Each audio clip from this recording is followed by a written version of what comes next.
Now,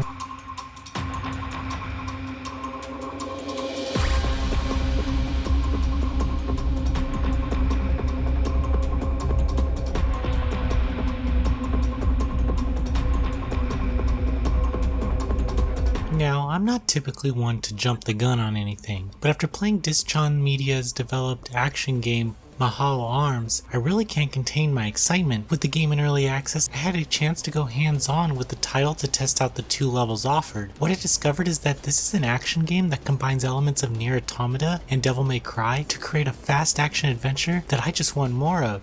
Mahou Arms puts players in the role of Amelia Conway, a member of a group of magical girls named Garda. They are tasked with taking on the alien threat that has invaded Earth, known as Lox. Amelia is full of magical power, which gives her the ability to summon an axe at will and switch between another form, which allows her to wield a pair of guns. The early access offerings allows players to play through 2 levels and an extra level, with a few encounters scattered across each of them. Sadly, there isn't a boss encounter, but what players get the chance to experience is some incredibly flashy action sequences. Amelia's attacks are tied to 2 face button presses. Combining them with the direction will execute various attacks. Additionally, the shooting mode and dodge action are linked to the shoulder buttons. With those skills, players can realistically survive any encounter they face. Well, on normal difficulty at least. The game seems to know how to take it easy on you, as moving to greater difficulties really puts your skills to the test. Amelia is fast, but you have to respond to a handful of enemies around her. Dodging at the perfect time will execute a slowdown trigger that will give you just enough time to throw your axe at an enemy. Furthermore, switching to shooting mode and launching an enemy in the air to also dodge an oncoming attack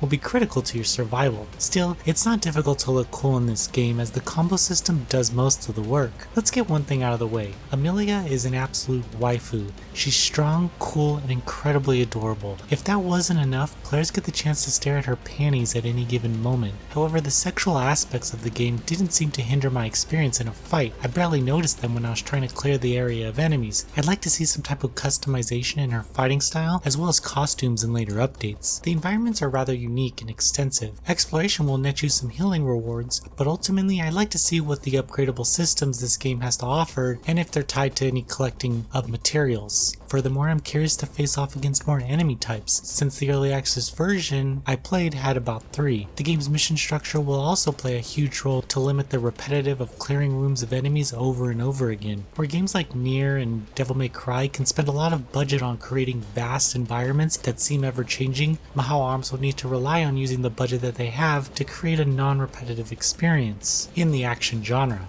Mahou Arms took me by surprise. I'm incredibly eager to follow this game through its development. If this is something you'd be interested in, perhaps jump into the early access version and provide your feedback to the developers. As of right now, I'm liking everything this adventure is setting up. Honestly, if the action doesn't get your heart racing, then the panties sure as hell will. Mahou Arms is in development for PC with a planned 2022 release.